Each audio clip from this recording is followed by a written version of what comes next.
maknanya ni macam sebab kamu adalah yang belajar Al-Quran dan mengajarkannya. Never ever bully your classmates. I swear. One day he will be your boss. Yang Fatinnya stand up, kena marahin tau. So tengok iya, teacher je. So Lokman is sleeping too. So kami dua-dua sama-sama berdiri.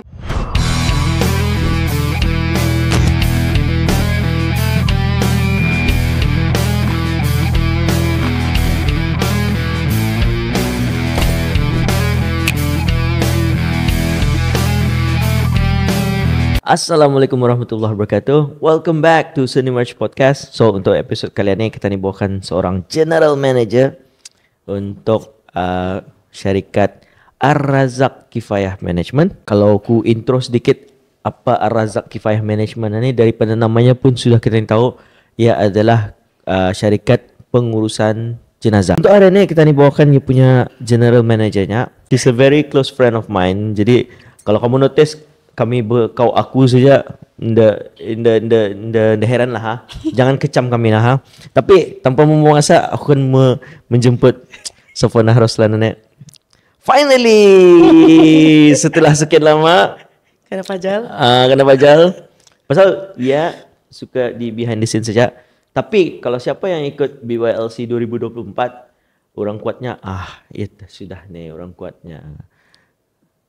Orang tukang angkatnya. Entah kau.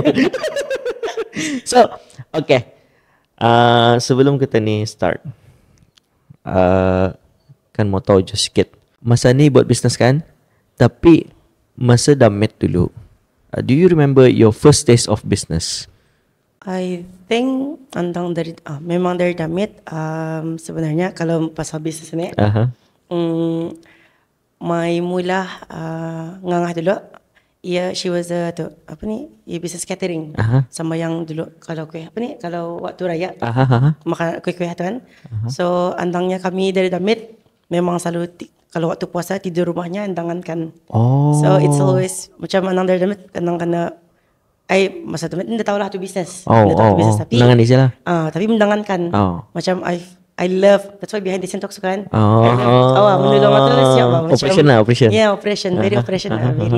Very labor. Yeah. So, until sepanjang kami di sana tu, di kampung air tu lah, sekali kena suruh tu belajar buat putu mayang. So, we actually buat, and what we did kena suruh tu, kami ke rumah-rumah di kampung tu untuk jual-jual. So kalau speaking of itu, that was my first kira perasaan. Tapi tema tu, minta faham tu bisnes lah. Yang tema tu macam yang penting, mak aku dapat duit. Balik rumah dapat duit. Macam tu lah. Sekali kena bagi je tu macam kena bayar. Tapi memang itulah dari damit itu yang we kira macam for me, macam when I think about it kan, bisnes ni memang dari damit, tapi indah tahu atau bisnes. Yeah, so along the way, bisnes memang adalah sebenarnya. So even my degree was actually horticulture. I was a farmer. I'm a proud farmer. So memang langsung ada terfikirkan buat bisnes ke apa. Tapi when I studied horticulture tu, memang kena our module tu memang ada kena bisnes punya. So memang kami kena ajar juga.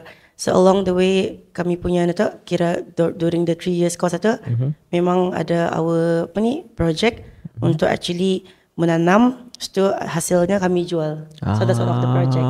So I think that's the kira second kala. I think I can say kira macam connected dari dulu tu. Itu masa di UK. Now I remember. Sebelum itu masa 6th form. Habis 6th form dah buat apa-apa tu. So I actually I work for this one company, but I don't remember apa. Tapi what we did was kami bawa sabun Upin Ipin. Tema tu famous Upin Ipin. Kami bawa ke Brunei.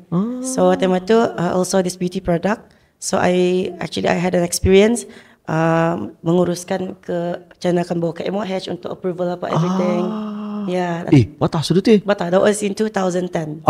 Yes, tapi kita macam tema tu niat tu bukannya untuk bisnes lah, untuk belajar saja. And along the way juga my senior dulu di sekolah, ia bawa bisnes. So my first ever kira yang kena tu mayang lah. Apa ni yang my first ever kira macam yang produk yang aku jual dulu One Drop Perfume. Pernah dengar ke tak? Okay. Bila macam that was in 2008, 2010 tu lah, that era. So yeah, in a box the perfume. So it means the perfume. So we call it One Drop Perfume. So I actually jual itu. No, I remember that. Yeah, yes. Amazing. Baru ingat. So tema tu jual. Of course, first mangsa family lah. Mangsa Bali ni. Lepas tu kawan-kawan. So tema tu lagi aktif ada macam berdikir apa. Dia tanya student antara lah kadang-kadang runcit apa. So that was. Berapa tu umur masa tu? Tema tu umur berapa tu?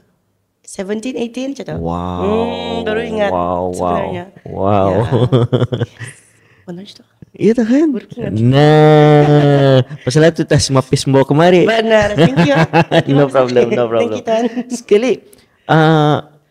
So lepas your degree tu apa? Jam terus ke bisnes ke ataupun kerja dulu ke apa? After that, so tema tu kata ia kira macam hangat-hangat jadi farmer entah. So I love that. Sekali balik ke Brunei, tetap yang Indo boleh tanah di rumah. Andang Indo rapat. Anangnya. Andang dah tanah di rumah. So cari kerja. So tema tu cari kerja yang part time punya. Yang dulu famous yang with anak. We call this Kaji Selidik. Kaji. Yes, banci penduduk. I didn't manage to do banci, tapi I managed to join yang dulu Jabatan Perancangan Bandar dan Desa punya. So itu kami mengira Kaji Selidik ruang lantai perniagaan. Kami kira mengira kedai punya apa macam tu. Yes. Untuk orang dah teranah di rumah siap pulang tak? Tak kan? So macam orang suka jalan-jalan. So itu kali while waiting for kerja je tema tu. I actually volunteered myself intern di pertanian di Wasan. So anak tema tu benar-benar hangat-hangat pasal akan jadi farmer kan. So I really tema tu volunteer myself per bulan tu. Balik dari UK terus belajar terus intern that one. Lepas tu I quit that internship pasal yang I apply for that kan Kaji Selidik. And after that lagi sambung lagi Kaji Selidik yang under HPC punya. I see. So memang Indah mau berhenti Indah boleh tahan. Indah boleh. Indah macamnya mama memang panggil burung. Kalau ini banyak burung terbang ya. So macam andang di rumah pun tahu I cannot stay dalam rumah tu. Mama boleh meninggal ni kalau di rumah. Cuma itulah perubahannya. Sama. Macam baru-barunya aku batok apa itu ni kan sekali nak dengar lah. Kira ada orang kena tahan sampai berbulan kan. Nyiku kalau aku dah baik nyiku barangkali bukan pulangkan sihat, barangkali boleh meninggal ni kalau tidak buat apa-apa. Tahan kan. Motivation untuk sehat supaya dia tahan. Ngam. Dia dapat. Itu I cannot. Itu macam anang dari awal sudah Indah dah di rumah. Sekali after that pasal tema tu baru tak ada macam realization kali. Macam payah je pertanian ni. Kira macam indah payah. This industry tema tu I would say kan cakap 10 years ago ya baru indah je tu lah. Tapi ya macam belum lagi tema tu back in 2014 benda ni belum lagi a famous thing to do lah. So tema tu ilmu ada pasal bisnes. Macam kan buat something, menanam pulang balik ke rumah tu. Membali seeds apa semua jadi. Portfolio sendiri lah. Yes. Sekali lepas tu macam apa ni buat lah loss. So tema tu ani jujur lah. So tema tu macam saya cuma nak dapat income lah. Tema tu habis sudah all the Kaji Selidik. Kali I told my mom, how about said aku belajar supaya dapat allowance. That's anangnya my first reason untuk itu sebenarnya untuk dapat allowance. Tapi I told my mom I want to do management. I said why? Pasal macam to make my course kira macam lagi more atau ni orang apa ni lagi luas lah. Macam bukan saja ia tertumpu arah pertanian, arah horticulture, tapi boleh lagi keluar. So I wanted to do management supaya I learn kira macam hoping that nanti boleh jadi businessman lah, businessman lah jual lah segala apa ni. So Adi selepas dapat degree ni? Yes, lepas dapat degree. Itu yang mindset yang kita ni suka tu. Lepas dapat degree, lepas sambung master. Sorry to say, it's a good motivation for people. Yes. Pasal it was for money, tapi I love it. Yes. Even for myself, kira kan kenapa aku menggila buat macam-macam. Aku mau ada passive income. untuk membolehkan aku menyambung lagi aku punya degree, double degree, triple degree. Sampai bila-bila lah aku mau belajar Asya. Yes, Syok. Syok belajar. Bukan pulang pasal title degree tu. Assignment tu syok lah, tapi syok belajar. Aku mau belajar Asya. Syok. Benar-benar. And aku jealous yang recently ada orang 80 lebih tahun Kan? master ke PhD? Antara dua, tapi Kan? tercabar rasanya. Kan aku ni kau hanya dah boleh jadi. Dah boleh jadi. Pasal I really wanted to sambung sampai PhD bah. Tapi the main reason why I don't sambung PhD, so orang cakap kalau PhD ni dia banyak macam what you call that, presentation kan tu. Yeah.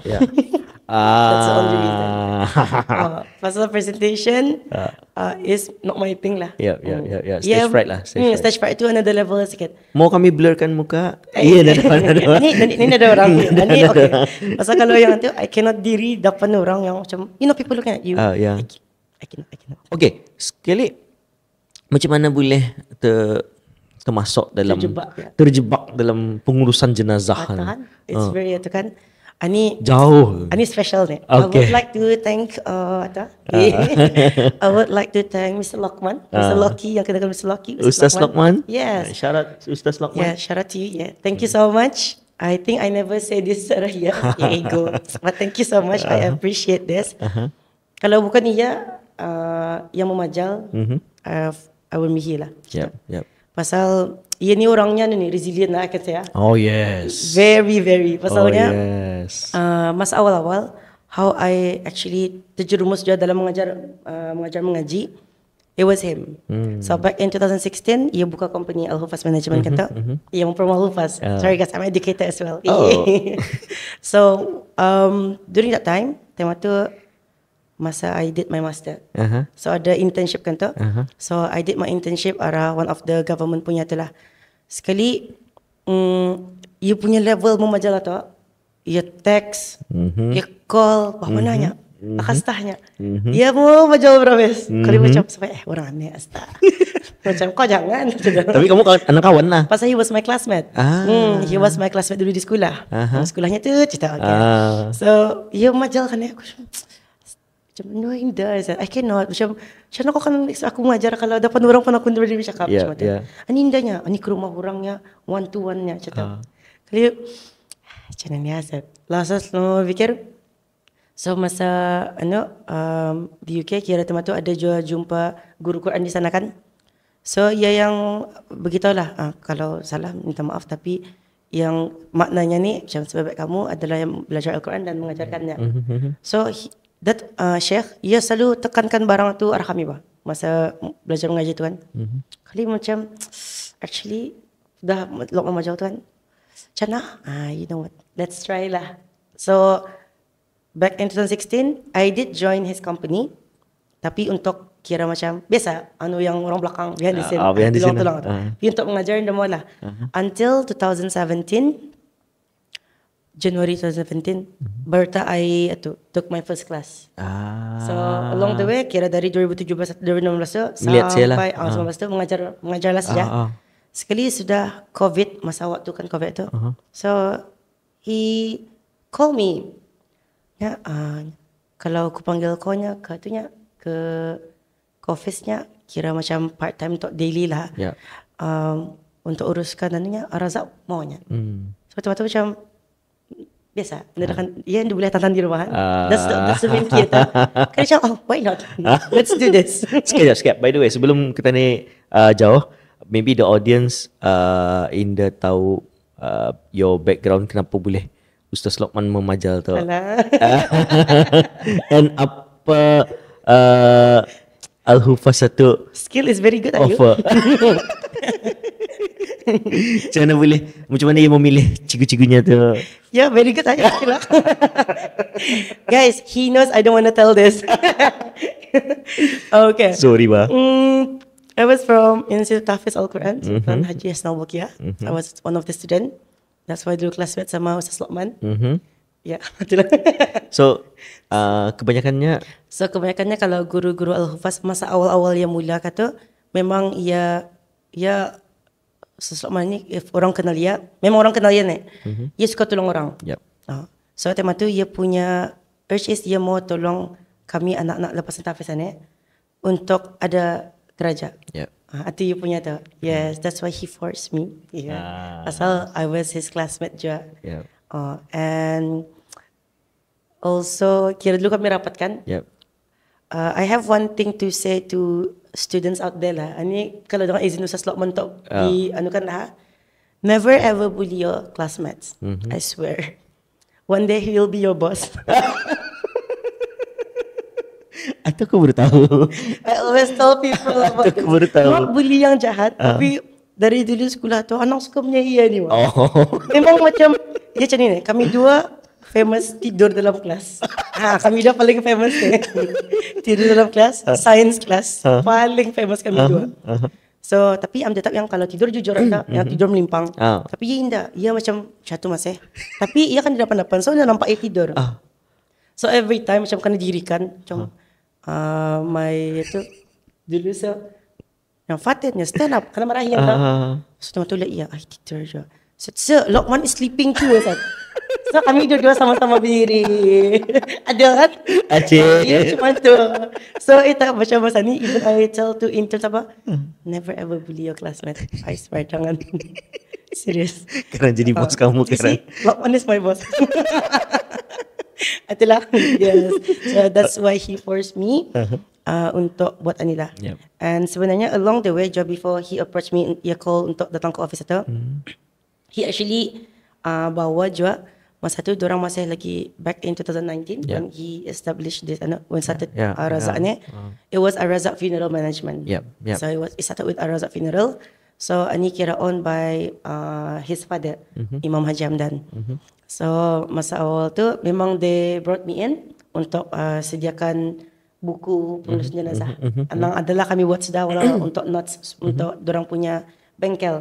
So they collab with Memory, I think, untuk buat the bengkel lah. So after that, kira I don't know what happened. Time tu I wasn't there. Kali ia call me, and then after that, baru tah, to be honest, even though I was from Tahfiz, tapi macam kan say that yang I know about pengurusan jenazah in detail, indah lah sebenarnya. So along the way, I learned masa baru awal tu. Indah pulang macam Lokman cakap kau uruskan ni, tapi time tu he brought me in untuk tolong ia sama-sama menjalankan Razak. Pasal macam I think you bawa the right person sebenarnya. InsyaAllah, mudahan lah. We can tell. I really hope. We can tell. Kadang macam macam nak ni. I really hope I can help him dah mana-mana. So until time tu COVID kan tu. So kami fikir macam tu, macam mana akan dapatkan income? That's the first thing. So it's a business. Kalau macam dari income, atau jadi NGO atau kami kan. So charity. Yeah, jadi charity dia. So ni macam fikir macam mana akan dapatkan. So I told Lokman, why don't kita ni buat bengkel pengurusan jenazah. The idea is juga time tu, masa time tu kan myself masuk dia tahu apa. So that's how I feel bah. Macam kalau masa my family macam relative meninggal, even though myself from Tahfiz, I don't even know what to do. Dia udah panik-panik tu lagi terfikir macam tu. So time tu saya arah orang, why don't tani sambung yang this bengkel yang dorang buat tu and buat di masjid-masjid. Why we go masjid-masjid?